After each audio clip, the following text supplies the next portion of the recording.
இது நாமக்கல் மாவட்டம் மோகனூர் நாவலடி கருப்பு கோயில். வேண்டுதலுக்காக வெடி வைத்து வழிபாடு நடக்கும் இடம்.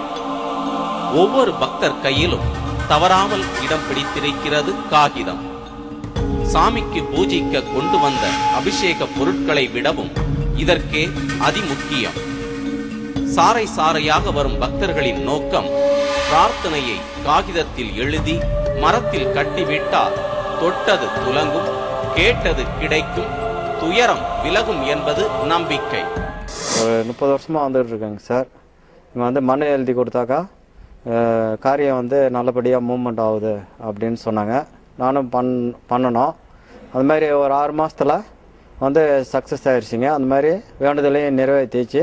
இப்போ எங்கள் மச்சனுக்காக இந்த மாதிரி ஒரு பிஸ்னஸுக்காக வந்திருக்கிறோம். சிவபெருமான் நிகழ்த்திய மாங்கனி திருவிளையாடலின் போது கோபித்து சென்ற முருகன் வழியில் நின்றதாக சொல்லப்படும் தலம் மோகனூர். நாமக்கல்லிலிருந்து 18வது கிலோமீட்டர் தூரத்தில் இருக்கும் இந்த ஊரில் இதற்கு அத்தாட்சியாக பாலதண்டாயுதபாணி, அசல தீபேஸ்வரர் கோயில்கள் இருக்கின்றன. முன்காலத்தில் மன்னர் ஆட்சியின் முறையிடும் போது மக்கள் தங்களுக்கு ஒரு கஷ்டம் ஏற்பட்டுச்சுன்னா தங்களுடைய மன்னர்கிட்ட முறையிடுறதை வழக்கமாக கொண்டு இருந்தாங்க. அதுவே அரசியலமைப்பு சட்டம் அப்படின்னு மாறி வர்ற காலத்தில் நாகரிக காலத்துக்கு ஏற்ற மாதிரி அவர்களே அரசுக்கு தெரிவிக்க வேண்டிய தங்களுடைய வேண்டுதல்களை, கோரிக்கைகளை எழுதி கொடுக்குற பழக்கம் உருவாச்சு. அதுவே தான் அதே நடைமுறை தான் இன்னைக்கு இந்த கோயிலில் கடைபிடிக்கப்பட்டு இருக்கு.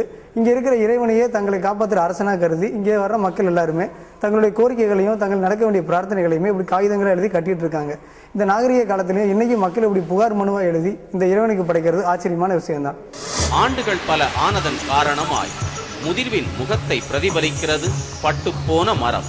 புதியதாக கட்டியதிலிருந்து பல ஆண்டுகளுக்கு முன்பாக கட்டப்பட்ட காகிதங்கள் வரை எல்லாமே பார்வைக்கு இருக்கின்றன. மக்களின் பிரார்த்தனைகளுக்கு சாட்சியாக இருக்கும் இவை இறைவனுக்கே சொந்தம்.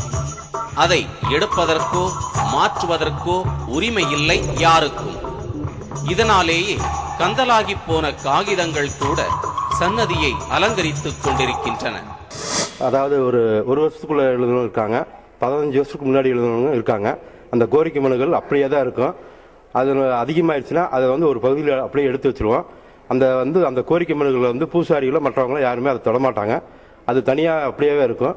அந்த கோரிக்கை நிறைவேறதுக்கு அப்புறம் சாமிக்கு அவங்க என்ன செய்கிறாங்களோ எழுதியிருந்தாங்களோ அந்த கோரிக்கை அவங்க நிறைவேற்றுவாங்க. வைக்கப்படும் பிரார்த்தனை பக்தனுக்கும் நாவல் அடியானுக்குமான உறவுதான் என்றாலும் அதிலும் ஒழுக்கத்தை கடைபிடிக்க தவறுவதில்லை. மரியாதை வாசகத்துடன் தான் எழுதப்படுகிறது காகிதத்தில். புதிதாக வேலை கேட்போர், அலுவலக விடுப்பு எடுக்கும் பணியாளர் முறையாக எழுதும் கடிதம் போல அனுப்புனர், பெறுநர் முகவரிகளுடன் எழுதப்படுகின்றன.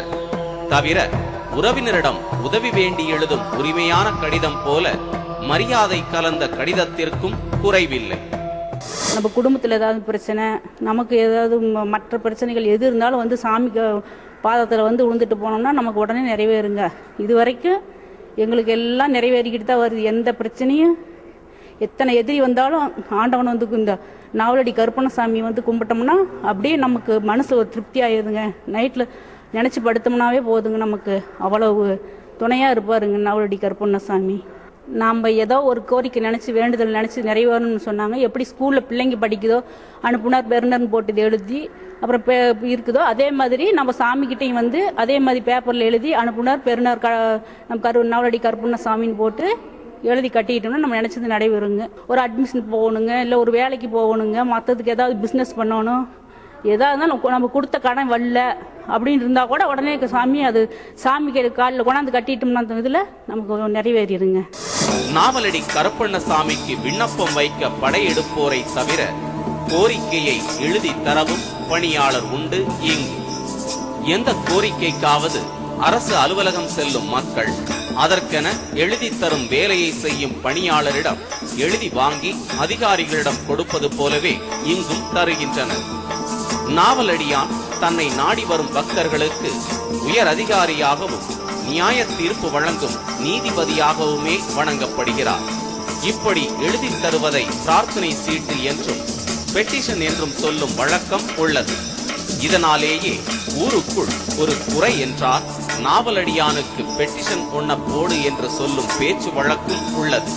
சுவாமிக்கு பெட்டிஷன் சாமி என்ற பெயரும் ஏற்பட்டது.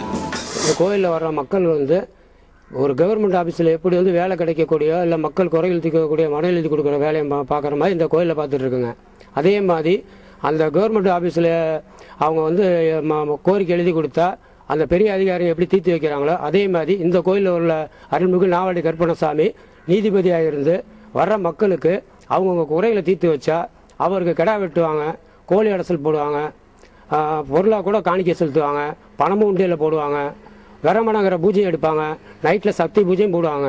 அவங்கவுங்க குறைகள் தீர்ந்தோடனையும் வந்து அவங்க வந்து 6 மாசமோ இல்லை 1 வருஷ காலமோ வந்து நிவர்த்தி பண்ணிட்டு போயிடுவாங்க. வேண்டுதல் பலிக்கும் என்ற நம்பிக்கையால் நாவலடியானை தேடி வரும் மக்கள் கூட்டம் அதிகம்.